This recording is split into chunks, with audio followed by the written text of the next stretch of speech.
بسم اللہ الرحمن الرحیم صلی اللہ علی حبیبہ محمد وآلہ وسلم۔ سلام 786 یوٹیوب چینل میں خوش آمدید۔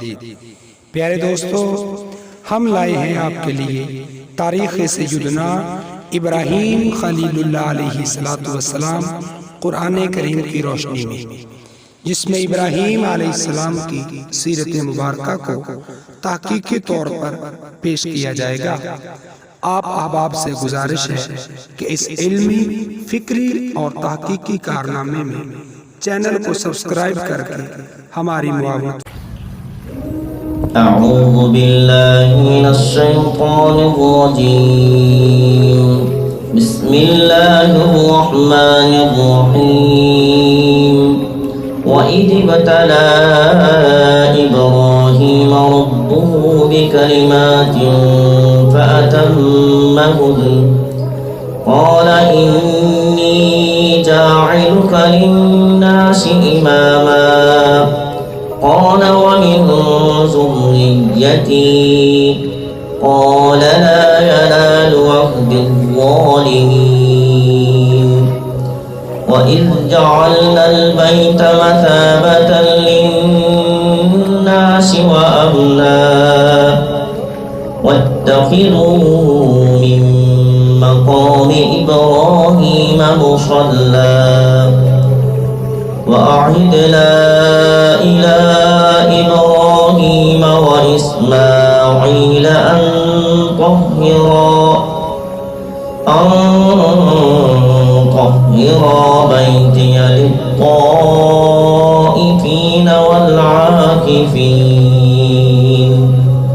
والعاكفين والركع السجود وإذ قال إبراهيم رب اجعل هذا بلدا آمنا وارزق أهله من الثمرات من آمن منهم بالله واليوم الآخر قال ومن كفر فأمتعه قليلا ثم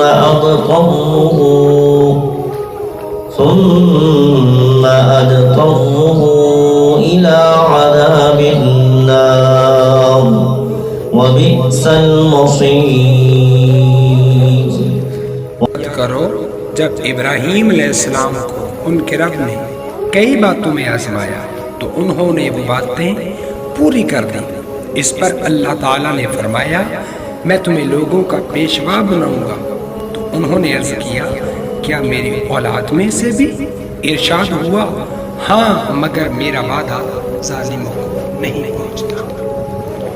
اور یاد کرو جب ہم نے اس گھر خانہ کعبہ کو لوگوں کے لیے رجوع اور اجتماع کا مرکز اور جائے امان بنا دیا اور حکم دیا کہ ابراہیم علیہ السلام کے کھڑے ہونے کی جگہ کو مقامی نماز بنا لو، اور ہم نے ابراہیم اور اسماعیل علیہ السلام کو تاکید فرمائی کہ میرے گھر کو طواف کرنے والوں اور اعتکاف کرنے والوں اور رکوع و سجود کرنے والوں کے لیے پاک صاف کر دو۔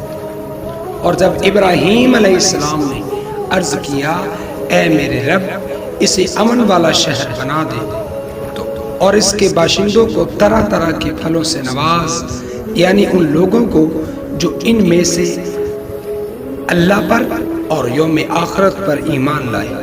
اللہ تعالیٰ نے فرمایا اور جو کوئی کفر کرے گا اس کو بھی زندگی میں تھوڑی مدت کے لیے فائدہ پہنچاؤں گا، پھر اسے اس کے کفر کے باعث دوزخ کے عذاب کی طرف جانے پر مجبور کر دوں گا، اور وہ بہت بری جگہ ہے۔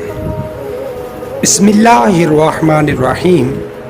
سورہ البقرہ آیت نمبر 124 کے متعلق مفسرین کرام فرماتے ہیں یہود و نصارہ اور مشرکین عرب سب حضرت ابراہیم علیہ السلام کے فضل و شرف کے معترف اور آپ کی نسل میں ہونے پر فخر کرتے تھے۔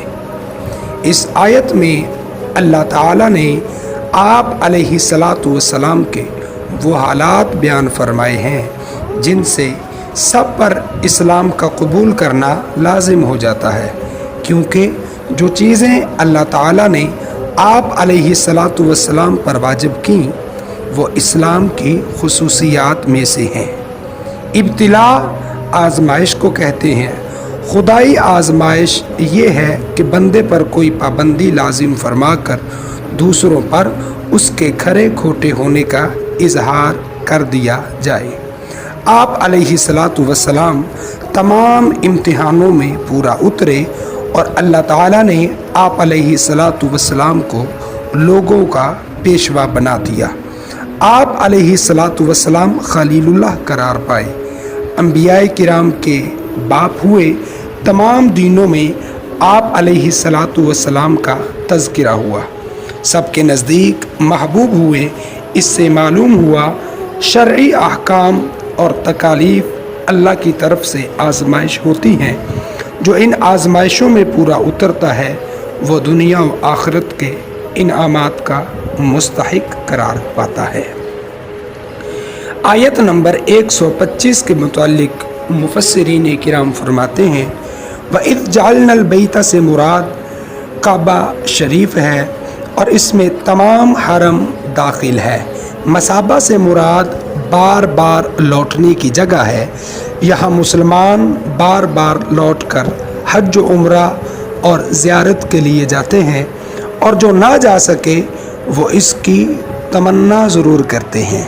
اور امن بنانے سے یہ مراد ہے حرم کعبہ میں قتل و غارت حرام ہے، یا یہ کہ وہاں شکار تک کو امن ہے، یہاں تک کہ حرم شریف میں شیر بھیڑیے بھی شکار کا پیچھا نہیں کرتے بلکہ چھوڑ کر لوٹ جاتے ہیں۔ ایک قول یہ بھی ہے مومن اس حرم میں داخل ہو کر عذاب سے مأمون ہو جاتا ہے۔ حرم کو حرم اس لیے کہا جاتا ہے کہ اس میں قتل، ظلم اور شکار حرام و ممنوع ہے۔ اگر کوئی مجرم بھی داخل ہو جائے وہاں اسے کچھ نہ کہا جائے گا۔ وَاتَّخِذُوا مِن مَقَامِ إِبْرَاهِيمَ مُصَلًّى، اس کے متعلق فرمایا جاتا ہے مقام ابراہیم وہ پتھر ہے جس پر کھڑے ہو کر حضرت ابراہیم علیہ السلام نے کعبہ معظمہ کی تعمیر فرمائی، اور اس میں آپ کے قدم مبارک کا نشان تھا۔ اسے نماز کا مقام بنانا مستحب ہے۔ ایک قول یہ بھی ہے اس نماز سے طواف کے بعد پڑھی جانے والی 2 واجب رکعتیں مراد ہیں۔ آیت نمبر 126 کے متعلق علماء کرام فرماتے ہیں کہ حضرت ابراہیم علیہ السلام نے تعمیر کعبہ کے بعد متعدد دعائیں مانگی۔ اس سے معلوم ہوا نیکی کر کے قبولیت کی دعا کرنا یہ سنت خلیل ہے۔ حضرت ابراہیم علیہ السلام نے اپنی اولاد کے لیے امامت کی دعا مانگی تھی تو فرمایا گیا ظالموں کو نہیں ملے گی، اسی لیے حضرت ابراہیم علیہ السلام نے بعد میں جب یہ دعا کی تو اس میں مومنین کو خاص فرمایا کہ مومنوں کو رزق دے، اور یہی ادب کا تقاضا تھا۔ اللہ تعالیٰ نے کرم کیا، دعا قبول فرمائی اور ارشاد فرمایا رزق سب کو دیا جائے گا، مومن کو بھی اور کافر کو بھی، لیکن کافر کا رزق تھوڑا ہے، یعنی دنیاوی زندگی میں اسے ملے گا۔ حضرت ابراہیم علیہ السلام نے خانہ کعبہ کے لیے رزق کی فراوانی کی دعا مانگی تھی۔ اس دعا کی قبولیت ہر شخص اپنی آنکھوں سے دیکھ سکتا ہے کہ دنیا بھر کے پھل اور کھانے یہاں بکثرت ملتے ہیں۔